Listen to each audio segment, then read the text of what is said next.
Fala, povo! Tem alguns peixes que chamam a nossa atenção desde a primeira vez que a gente os conhece. Desde a primeira vez que a gente bate o olho naquele peixe, a gente já fica impressionado por alguns motivos. Normalmente são as suas características físicas que, numa primeira olhada, já chamam a nossa atenção. Muitas vezes o comportamento, muitas vezes o jeito de nadar. Mas tem certas espécies que quanto mais a gente observa, mais a gente gosta e mais a gente quer conhecer sobre elas.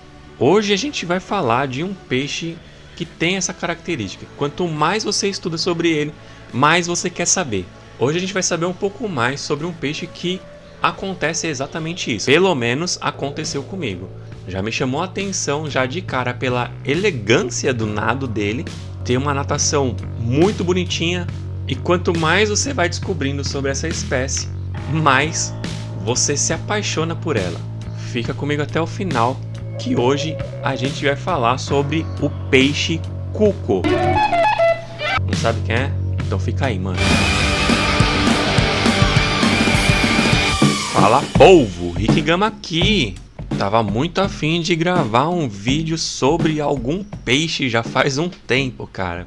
Faz bastante tempo que a gente não fala sobre peixes, sobre comportamento, sobre biologia dos animais, sobre algum animal interessante. E hoje eu estava bem afim de gravar algo nesse sentido. Hoje vamos falar sobre o peixe gato cuco. Você já ouviu falar esse termo? Você já ouviu alguém chamar o Sinodontes por esse termo, peixe gato cuco?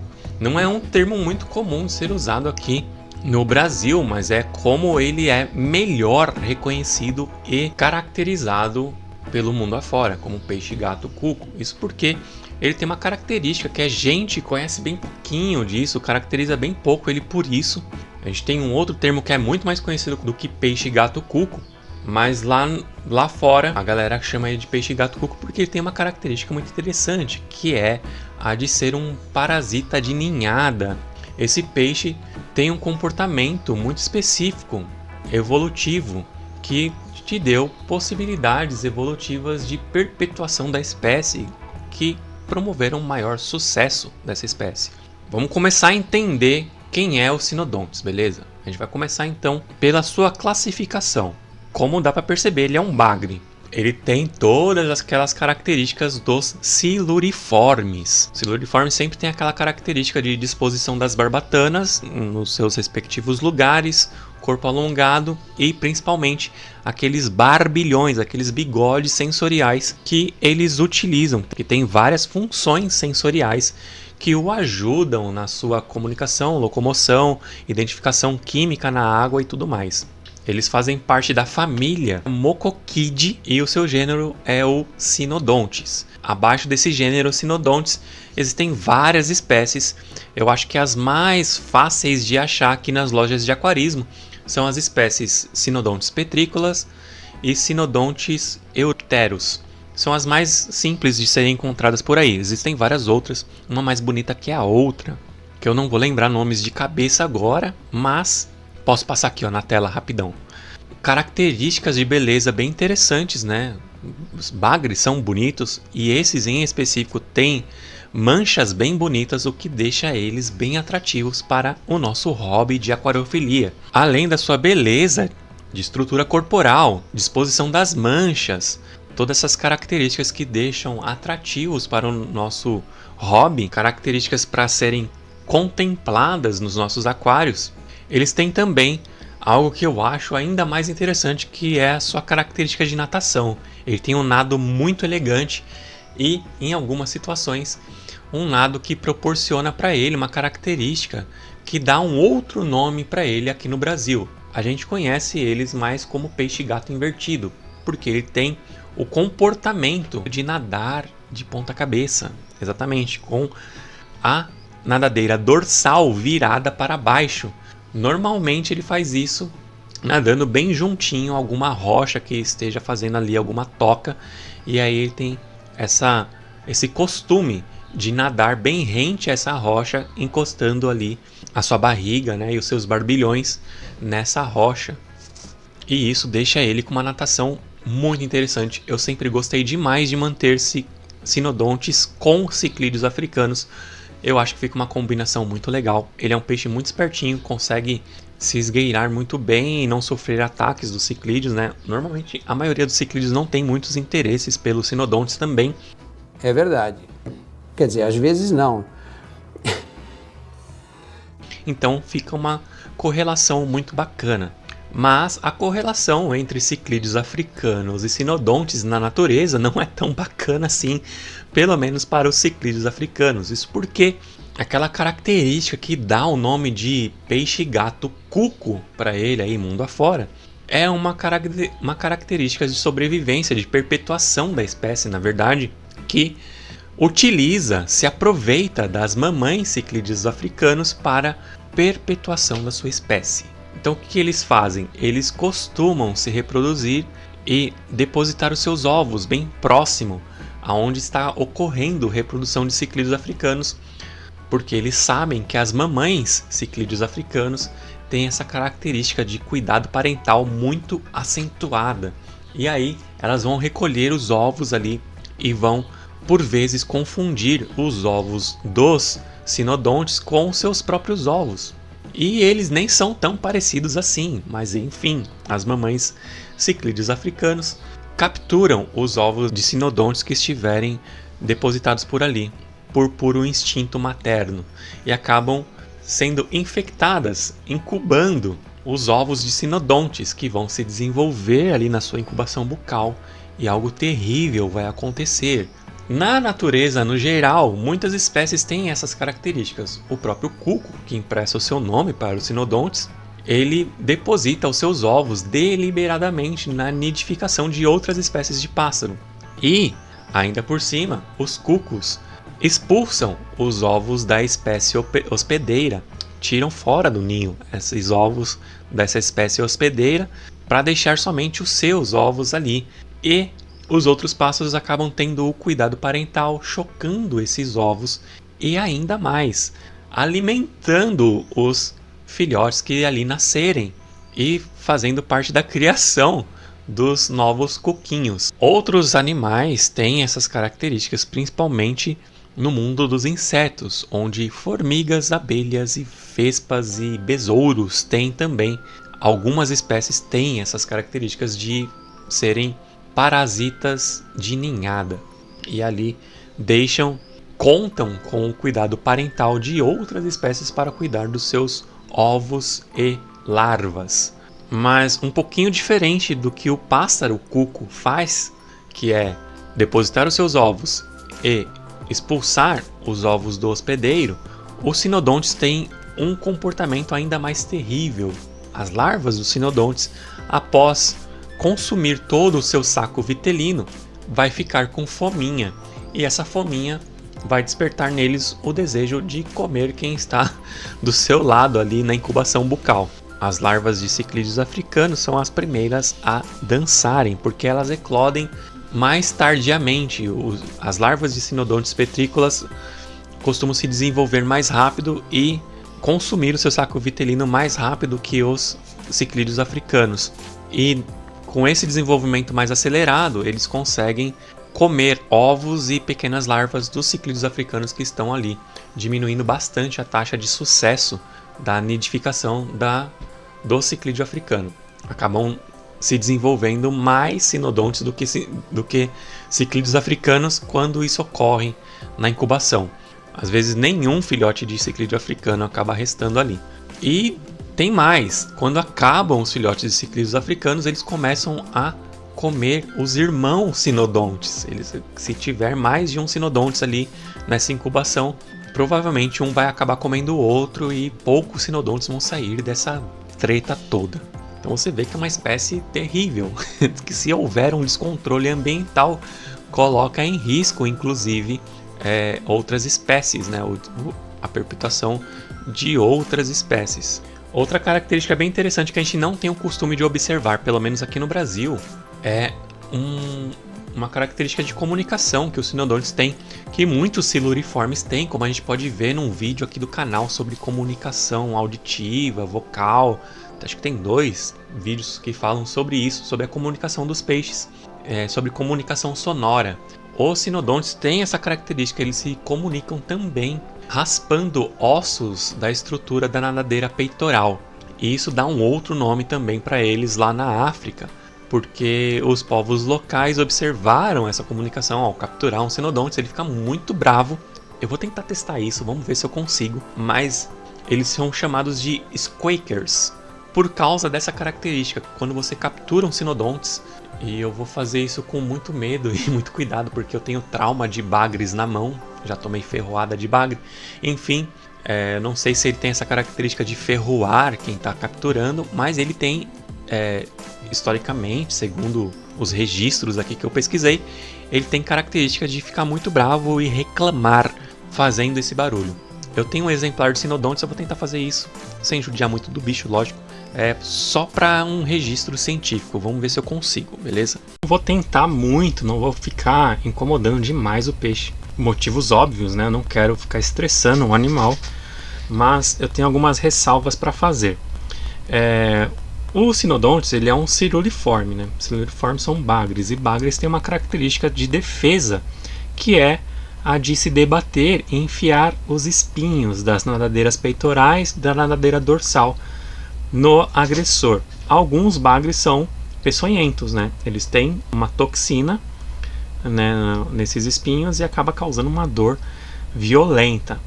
Se não tem a toxina, o próprio formato desse espinho é bem incômodo, normalmente eles são serrilhados e entra de um jeito que é bem difícil de tirar e é muito dolorido. Então, são peixes que, por característica, eles têm esse mecanismo de defesa. E eu não sei bem como fazer o teste aqui para fazer ele reclamar. Eu quero escutar alguma coisa desse bagre. E eu não sei muito bem como eu vou fazer isso. Eu vou tentar tirar ele de dentro do aquário que está aqui do meu lado. É um Sinodontes eupteros. Eu não sei se ele vai fazer o barulho. O barulho que eles fazem é proveniente do raspar de alguns ossos que seria dos nossos ombros, por exemplo. Neles tem um outro nome que eu não vou saber agora, não vou lembrar agora, mas eu vou tentar pôr uma imagem aqui para vocês disso que eu estou falando. É um aparelho que eles usam para se comunicar audivelmente, através de som, tá? Então eles raspam os ossos dessa articulação para fazer determinados sons. Eles usam toda a sua estrutura corporal como caixa amplificadora desse som. Eu vou tentar reproduzir isso aqui, vou tentar fazer isso aqui de alguma forma, beleza? Estou no meu horário de almoço da Pet Hobby e vou tentar fazer isso para vocês. Os ciruliformes, eles têm uma característica de aguentar bastante tempo fora da água, tá? Mesmo assim eu vou tentar ser o mais breve possível, pulando bastante, é o método de defesa dele, ele pula e bate em tudo quanto é lugar para ver se ele espeta alguma coisa. Como a luva é emborrachada, ele não está conseguindo. Vamos ver se ele fala alguma coisa.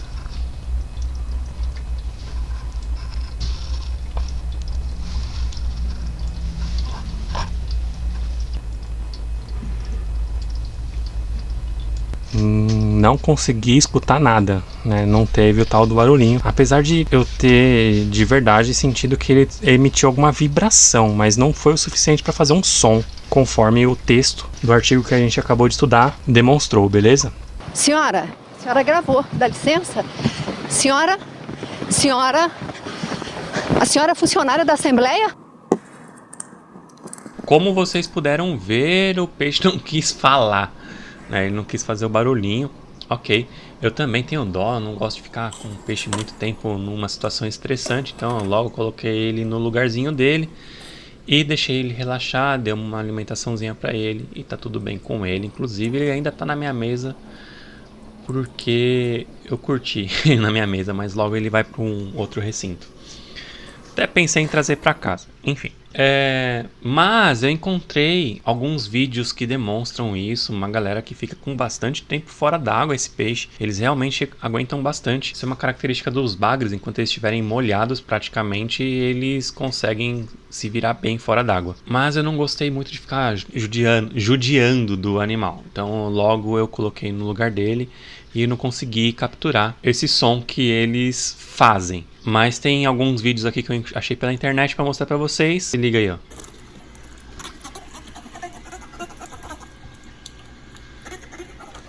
esse é o barulhinho que eles fazem, ó. Você percebe que é raspando o ossinho que eu falei, né? Da junção da nadadeira com a estrutura do corpo.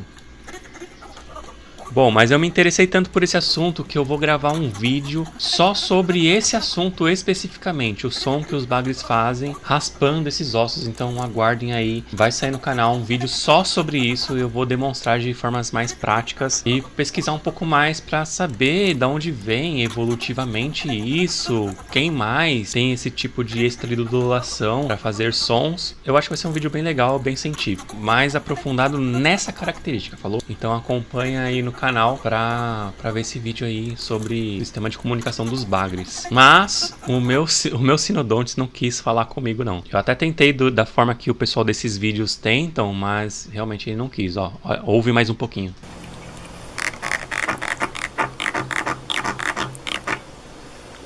Legal demais, né? Voltando ao vídeo. Mas eu senti sim alguma vibraçãozinha vindo dele. Não consegui distinguir muito bem se essa vibração era através desse aparelho, né, que ele tem nas nadadeiras peitorais, mas tinha uma vibração, mas não foi o suficiente para emitir um som audível, assim, de verdade. Eu conseguia sentir, mas não conseguia ouvir não.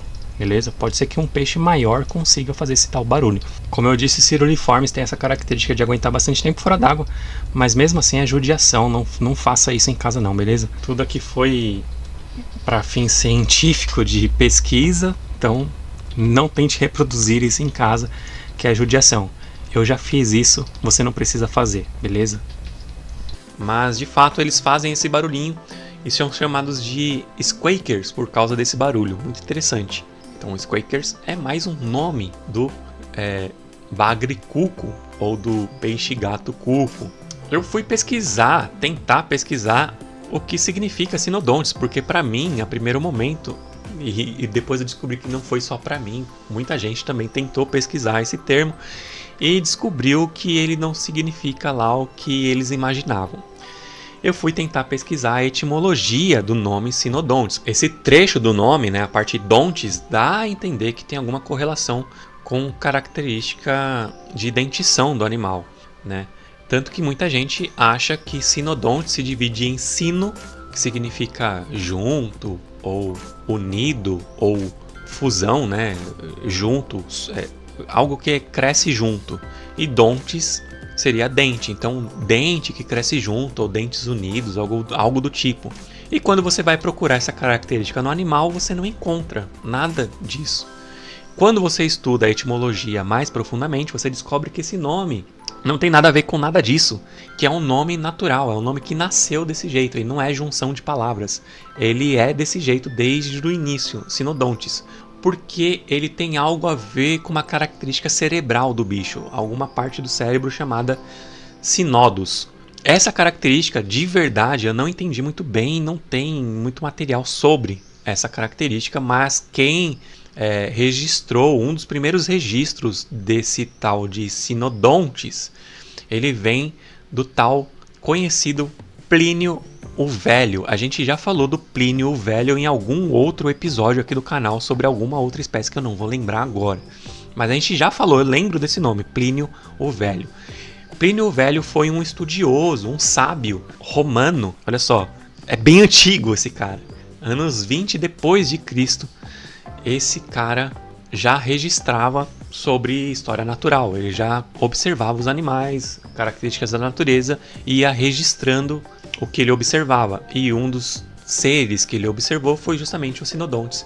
E ali está um dos primeiros registros desse nome. Não se sabe se é uma invenção dele esse nome ou se ele capturou esse nome de alguém da comunidade, alguém que já conhecia esse animal. Tô com a luvinha de edição aqui porque eu tô editando esse vídeo e aí durante a edição do vídeo sempre rola algumas pesquisas complementares. Antes eu passava por essa pesquisa, referenciava no vídeo e tudo mais e não costumava gravar comentários sobre essa pesquisa complementar que eu vou realizando durante a edição do vídeo para poder buscar figuras, buscar referências, buscar trechos de textos e tal. No meio dessa pesquisa toda, eu fiquei muito curioso para saber qual que foi o interesse de Plínio em relação aos sinodontes. Eu queria entender por que esse peixe chamou a atenção do Plínio e por que ele referenciou esse peixe na sua enciclopédia, a História Natural. Tem que tomar muito cuidado porque Plínio, ele teve uma fase de escrever realmente história natural, zoologia mesmo, pura. Ele também, além da zoologia em si, né, do estudo dos animais e tudo mais, ele também publicou algumas obras dedicadas à medicina envolvida com a zoologia e a botânica que ele estudou ali. E através dessa medicina e botânica foi da onde veio o interesse por peixes eletrogênicos. Calma aí que eu já vou explicar. Mas tem que tomar cuidado porque Plínio também publicou algumas obras fantasiosas, né? Obras de fantasias mesmo, de animais fantásticos. De bestas, de animais que ele imaginava e ele acabou criando uma obra mais fantasiosa também. Plínio era um sábio, era um gênio da sua época. Ele entendia de tudo que tinha para se entender na época. Era um cientista mesmo. Então ele entendia de metalurgia, de medicina, de zoologia, de botânica e de geografia, basicamente. Fora outros conhecimentos que ele podia adicionar a todo esse conhecimento, inclusive sobre arte. E aí na parte da arte tinha essa questão de animais fantásticos. Mas voltando para a zoologia e voltando para zoologia aplicada à medicina, Plínio tinha um estudo muito interessante. E aí eu encontrei aqui, eu vou tentar referenciar tudo isso em código QR, tá? Acho que vai ficar mais fácil. Tem uma matéria da BBC News que diz assim: a curiosa forma como os gregos e romanos usavam a eletricidade para aliviar a dor quando nem sabiam como gerá-la. Aí tem uma obra aqui, uma obra grega, né, de mosaicos. Aqui vocês podem ver peixes e outros animais, né? Acho que tem uma referência a raias, a enguias, a um outro ser que eu não sei o que é. Tem ali um ceruliforme muito peculiar no cantinho. E o que tem de interessante? Eles estão gerando eletricidade. Como eles retratavam a eletricidade, são esses tracinhos azuis. Que é muito interessante, cara. Muito bonitinha a arte. É um mosaico grego. E como que os gregos e romanos utilizavam a eletricidade proveniente desses animais para tratamentos médicos. Isso é muito interessante. Então, tem várias aplicações. Eu vou deixar o link da matéria aqui para vocês darem uma lida depois. Mas tem referência a peixes elétricos e tudo mais. E eu vou ler o trechinho aqui onde ele referencia Plínio, tá? Vocês vão entender onde eu quero chegar. Vocês viram que tem a imagem do ceruliforme lá no mosaiquinho, né? De alguma forma. Inclusive vai virar outro vídeo, porque nessa pesquisa acabei aprendendo outras coisas sobre eletrogênese e vai sair um vídeo sobre isso logo em breve. Esse vídeo aqui eu acho que é o que mais me gerou assuntos para gravar vídeos. Muito legal, né? Então aguardem um vídeo só sobre eletrogênese, vai ser muito legal, garanto para vocês. Bom, o trecho aqui onde referencia Plínio, tá? Ele utilizava impulsos elétricos, na verdade utilizava partes dos peixes que geravam impulsos elétricos por algum motivo para um tratamento interessante, para tratar a inibição do impulso amoroso. Que isso geraria um outro vídeo só sobre estoicismo, tal, e os caras que tentavam dominar os seus impulsos amorosos, tal, enfim, entra em outra parte. É uma ramificação para um outro tipo de canal, inclusive, não é o meu. Eu quero saber sobre os peixes. Mas é por esse motivo, tá? O tratamento tem uma correlação com outras visões de vida. Mas vamos focar no peixe. Foca no peixe. Muitos outros autores clássicos falam em termos semelhantes sobre poderes extraordinários desses peixes, como Cícero, que viveu de 106 a 43 a.C., ou o poeta Opianos de Anazarba, que descreveu com precisão no século II os órgãos corporais dos raios torpedo onde a eletricidade é gerada. Na sua História Natural, que é a obra do Plínio o Velho, que viveu de 23 a 79 d.C., ele compilou algumas terapias baseadas na ingestão ou aplicação tópica, ou seja, colocar ali na pele, né, de certas partes de peixes eletrogênicos para diversos fins, como a estimulação do parto ou a inibição do impulso amoroso. Porém, apesar do que se sabia, ninguém propôs aplicação médica baseada na eletricidade desses animais antes do ano 46. Olha que legal. Aí depois de 46 teve um outro médico lá que trabalhou nesse sentido, mas Plínio já publicou na sua obra História Natural, que é aquela parte que é dividida em fascículos, vamos dizer assim. Era uma enciclopédia. A enciclopédia, para quem viveu nos anos 90, lembra da Barça? Aí a Barça vinha em vários, não é volume, acho que é volume, né? Volume 1, volume 2, volume 3, e cada volume abordava uma parte da ciência, né? Então tinha volume 1, geografia, volume 2, ciências biológicas, tal, e assim ia. Um desses volumes de Plínio Velho tratava sobre a zoologia e a botânica aplicada na medicina. E aí é onde ele fala de peixes eletrogênicos, né? A aplicação de partes ou a ingestão de partes desses peixes para tratamentos de diversas melhorias ou diversas doenças que ele queria tratar, enfim. Beleza, até aí tudo bem, eu não vi nada sobre o ciruliforme a não ser aquele mosaiquinho representando, né, um peixe eletrogênico gerando eletricidade. Eu fui pesquisar eletrogênese, né, li um pouco, que vai gerar um outro videozão da hora, com certeza, sobre eletrogênese nos peixes, né, e aí eu achei um único artigo da National Library of Medicine. Eu já referenciei muito esse site aqui no canal, é um site oficial americano. Quem quiser dar uma acompanhada lá, é um site muito bom que eu confio bastante.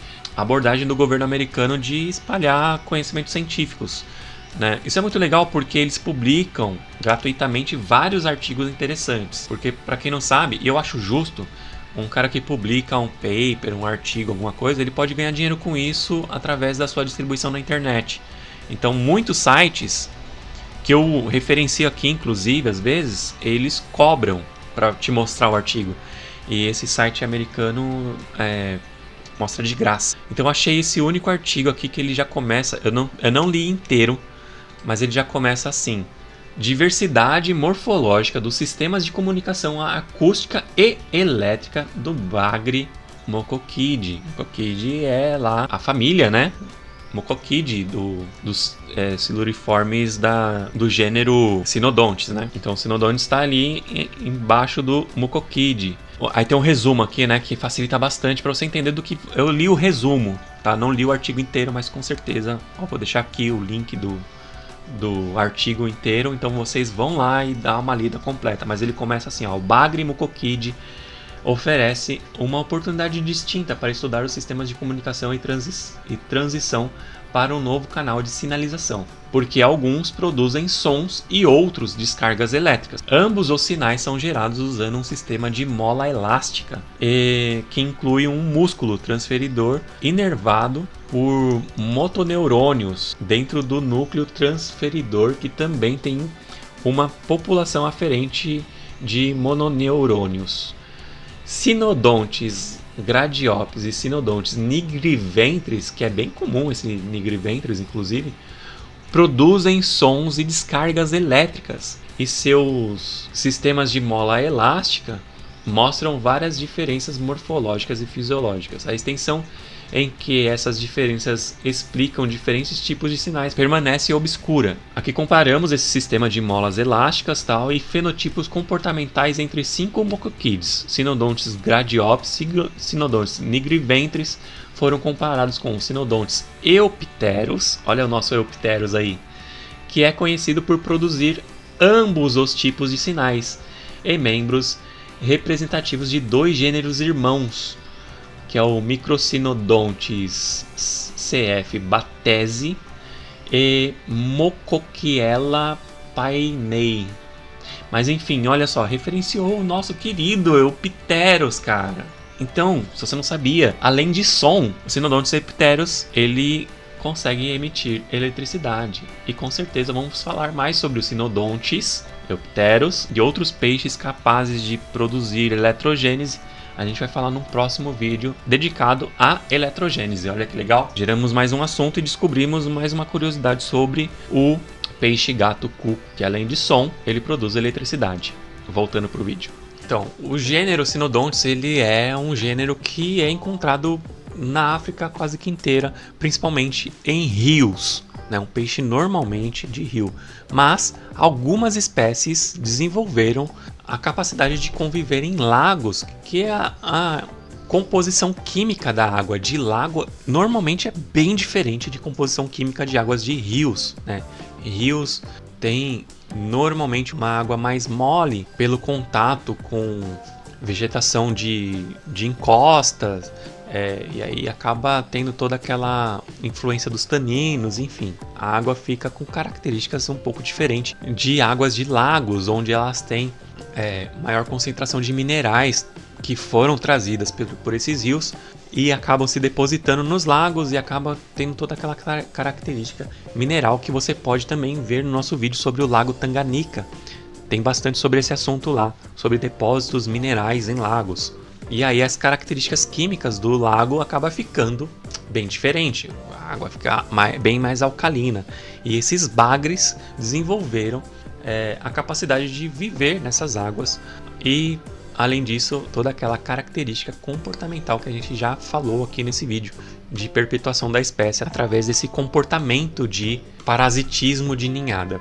Então eles têm essa pequena radiação endêmica, quando essas espécies desenvolvem características um pouco diferentes de comportamento do restante do gênero. Tanto que essas radiações endêmicas têm esse comportamento de infectar ninhadas, né, de ser parasitas de ninhada, somente nos lagos. As espécies de rio normalmente depositam seus ovos ao sabor das correntezas e é isso daí, sorte para quem sobreviver. Saca? Eles não têm cuidado parental, nem os dos lagos têm cuidado parental, mas pelo menos as espécies de lago têm essa preocupação, esse comportamento de terceirizar o trabalho da maternidade, certo? As espécies de rio não têm esse comportamento, apenas depositam seus ovos fecundados e as correntezas fazem o trabalho de sorteio para ver quem vai sobreviver ou não. Então essas espécies que se desenvolvem em lagos desenvolveram esse comportamento para ter mais sucesso na perpetuação da espécie. Na natureza, os Cynodontis têm um generalismo alimentar gigantesco. Os caras se alimentam de quase tudo que couberem dentro da sua boca. Material encontrado nos estômagos desses peixes, existem ali insetos, moluscos, anelídeos, sementes, algas, plantas, enfim, de tudo se encontra no estômago desses animais. Lógico que muita coisa é indireta, né? Por exemplo, se ele acaba consumindo um outro peixinho que consumiu uma semente ou uma alga, essa semente, essa alga vai ser encontrada também no estômago dos Cynodontis. Mas, ao que parece, ele também consome ali o que ele encontrar. Então, são peixes onívoros, né, de comportamento generalista, podendo ser considerados também detritívoros, porque acabam consumindo outros animais mortos, né? O que ele tiver a oportunidade de consumir, ele vai consumir. E está tudo bem. Ele gosta. No aquário, ele não tem característica de ser um peixe agressivo. Ele não vai ter a caça ativa. Ao que parece, ele prefere mais oportunidades, né? Então, de repente, se o peixinho couber na boca dele, estiver doente, ele enxerga uma oportunidade ali, um peixinho mais fraco, tá meio doentinho, tá meio capenga, tal, e aí pode ser que ele se arrisque a comer esse peixe, mas ele prefere oportunidades de algo que não ofereça tanta resistência. É que quero evitar a fadiga. Então ele não tem características de ser um peixe predador, pelo menos eu nunca observei isso. Comigo, eu sempre consumi ração, e nem mesmo filhotes de ciclídeos africanos ele atacava. Eu já reproduzi bastante, pelo menos eu nunca observei. Para mim, ele não tem características agressivas.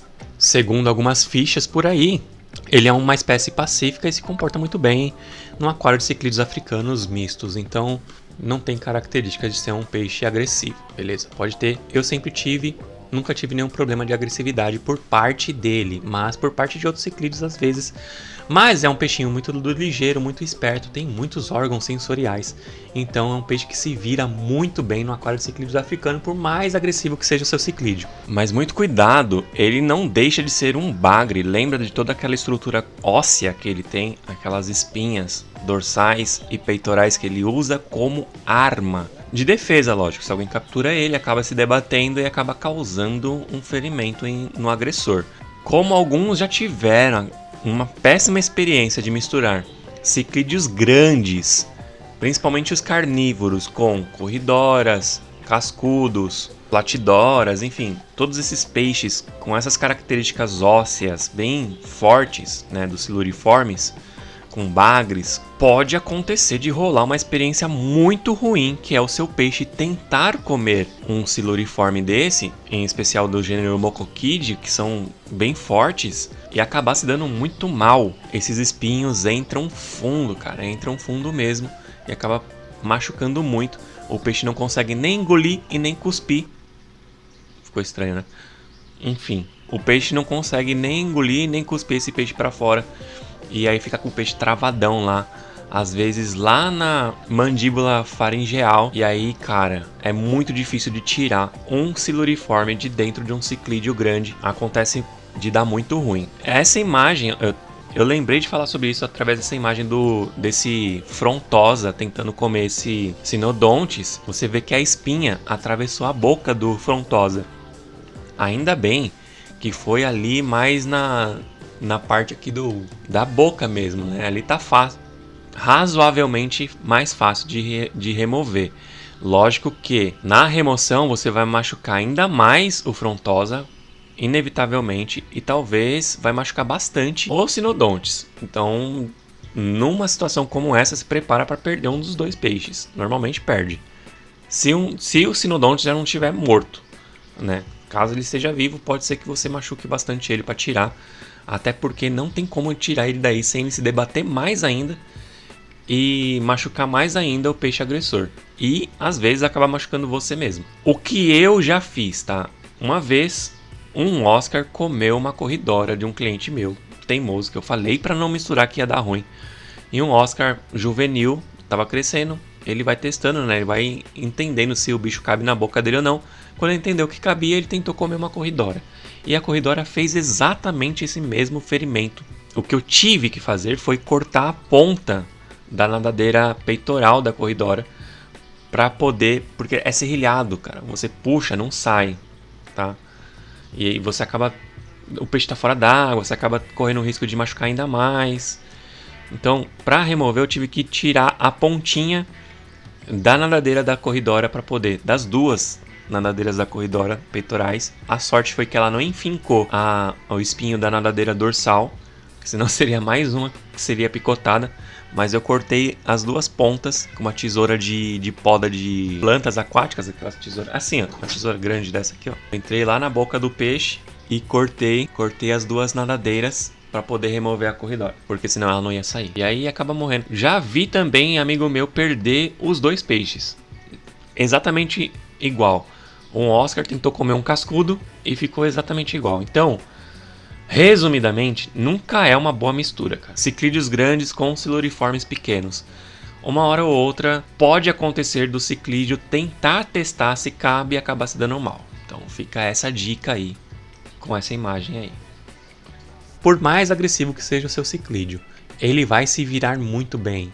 Ele consegue perceber a presença de um peixe agressivo muito antes desse peixe agressivo tentar fazer alguma coisa contra ele.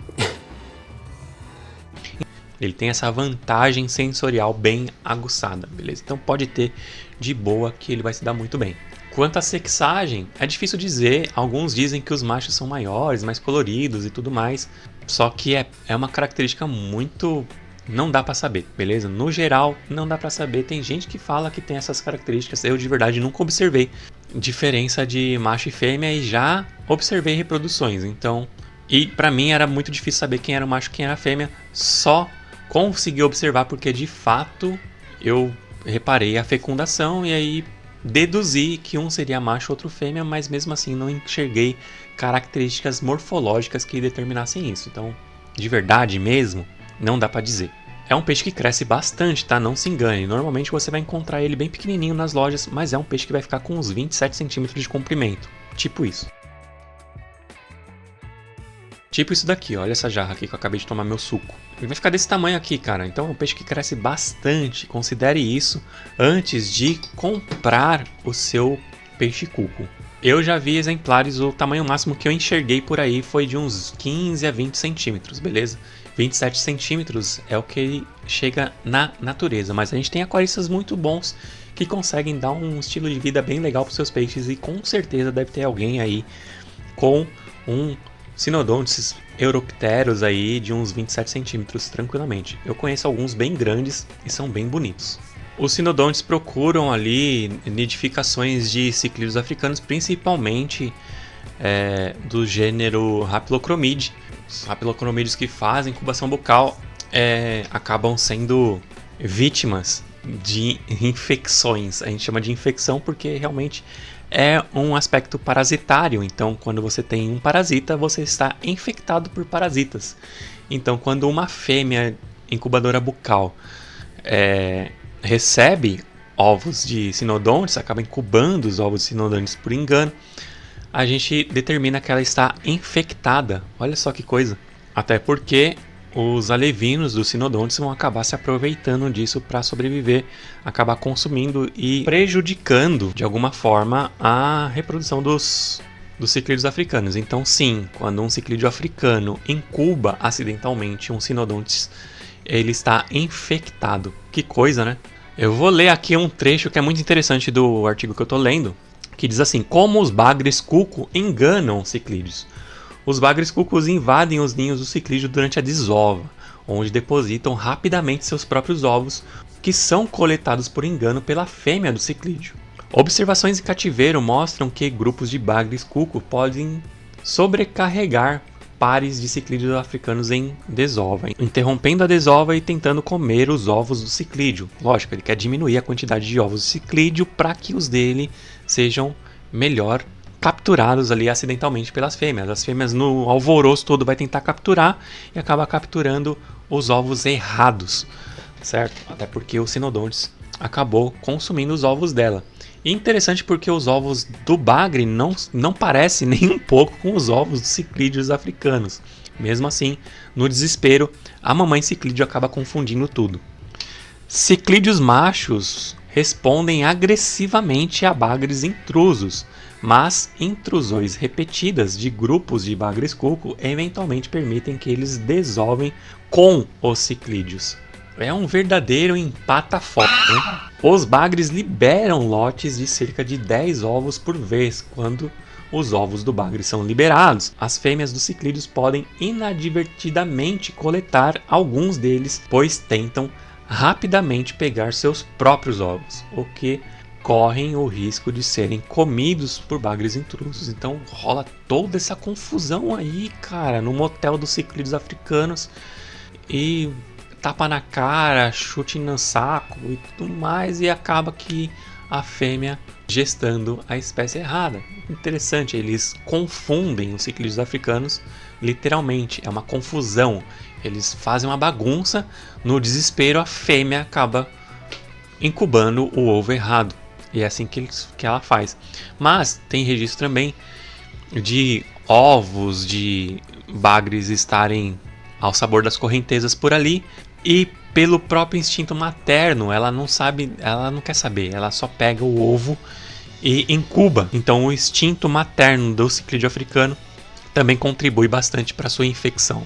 Ainda tem pouquíssimo estudo sobre isso, sobre como que as fêmeas confundem, porque algumas fêmeas conseguem discriminar, ali conseguem identificar que o ovo é diferente, mas o que se tem até agora de informação sobre isso, e não tem muita coisa estudada sobre, é que parece que existe uma corrida evolutiva para apresentar sinais que confundem os ciclídeos, ao mesmo tempo os ciclídeos acabam desenvolvendo formas de identificar os ovos. Então, provavelmente existe uma característica química nos ovos que acaba confundindo os ciclídeos. Provavelmente. Não existe tantos estudos assim.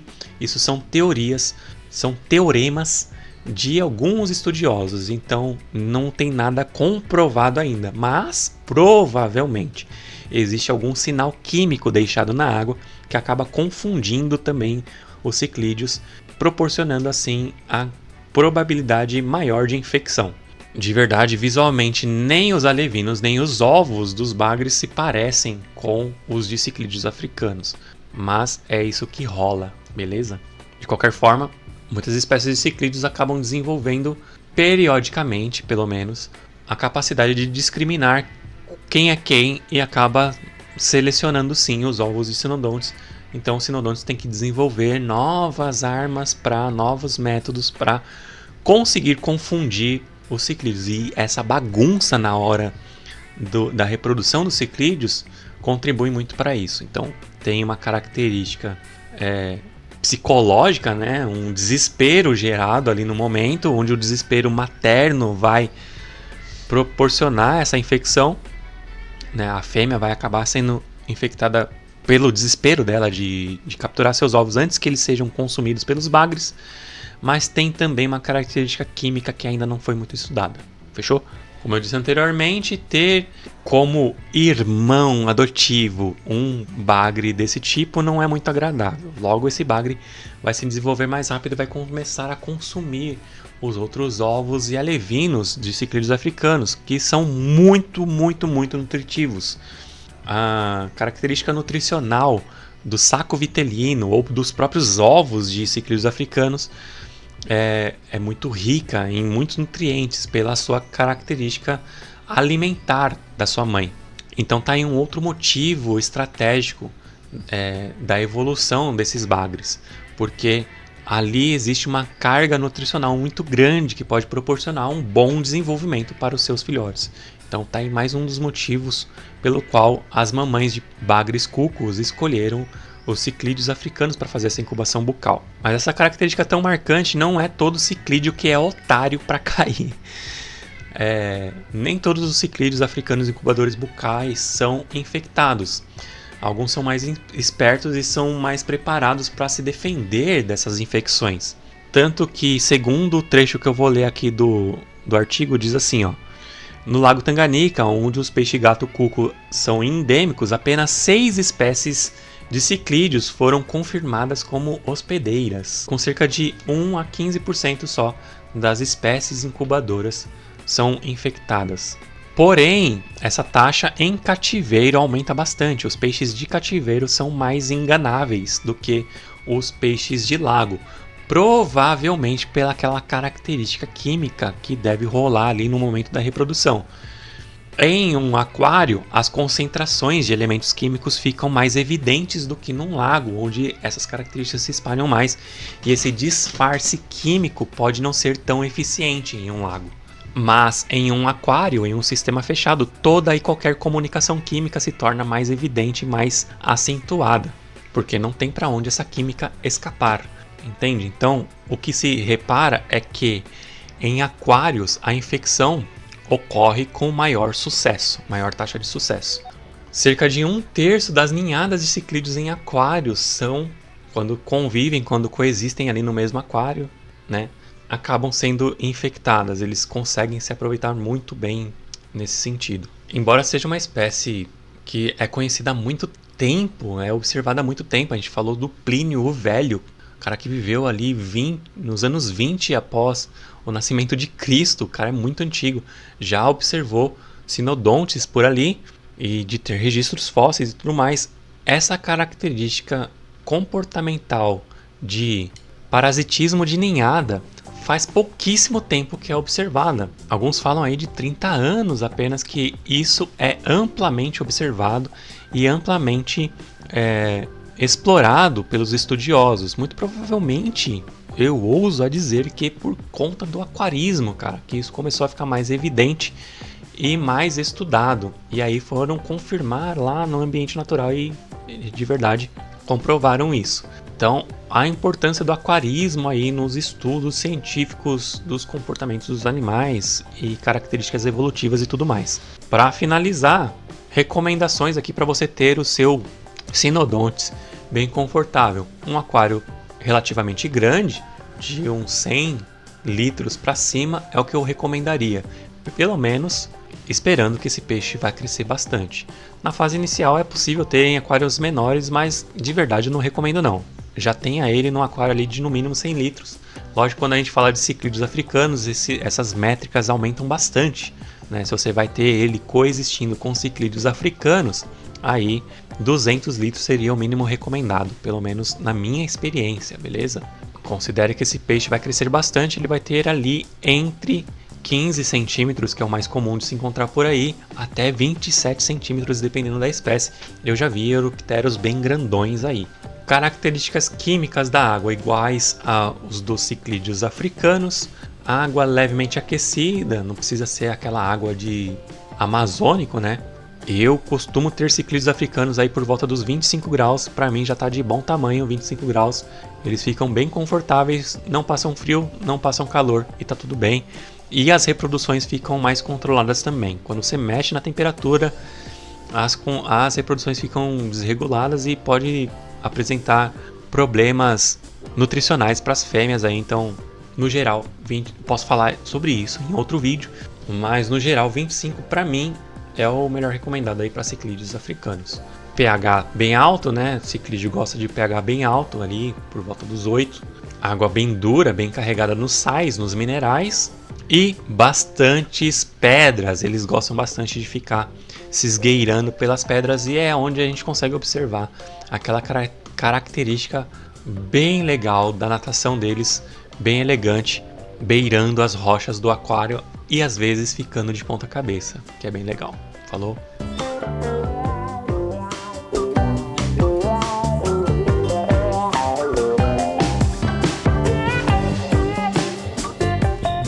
Eu acho que é isso, né? Posso trazer mais detalhes sobre os sinodontes em outros episódios. O que vocês acham? E vocês têm experiências com os sinodontes? Me contem sobre os seus sinodontes aí no seu aquário. Qual é o comportamento que você mais gosta de observar deles? Já conseguiu observar reproduções de sinodontes no seu aquário? Conta que eu quero saber. E mais, me manda imagens aí do seu aquário, cara. Sobe num canal do YouTube aí seu, monta um canalzinho. Sobe um link aí pra mim, me manda o link que eu quero ver o seu peixe. Demorou? Bom, eu acho que é isso. Eu espero que vocês tenham gostado desse episódio de hoje. Fazia um tempo que eu não falava sobre alguma espécie de peixe interessante aqui no canal, não é mesmo? Tava com vontade de gravar um vídeo desse. Resolvi gravar assim, do nada. Uma espécie que eu gosto, uma espécie que eu acho muito interessante. Tá aí pra vocês. Eu espero que vocês tenham gostado do episódio de hoje. Se você gostou, não esqueçam de toda aquela coisa que eu sempre falo nos finais aqui dos meus vídeos. Curta, comente, compartilhe esse vídeo aqui, que você me ajuda muito, me ajuda demais, falou? Se você quiser me ajudar um pouquinho mais, ó, tá aqui o meu Pix. E você também pode clicar no botãozinho aqui embaixo, que é o Valeu Demais, que é um coraçãozinho com um cifrão no meio. E nesse botãozinho aí você consegue me ajudar a partir de R$2.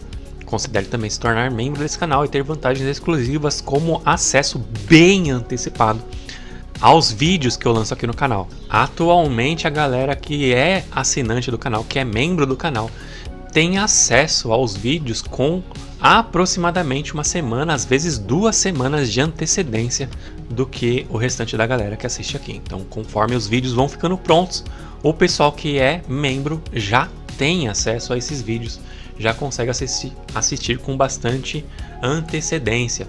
Vídeos que serão lançados daqui 1, 2 semanas às vezes. Além disso, tem acesso a áreas exclusivas do canal, vídeos exclusivos, lives exclusivas e acesso ao nosso clube de membros lá no Telegram. Fechou? Então considere fazer parte do grupo de membros aqui do canal, que é bem legal. Ó, e-mail. Bom, chega, né?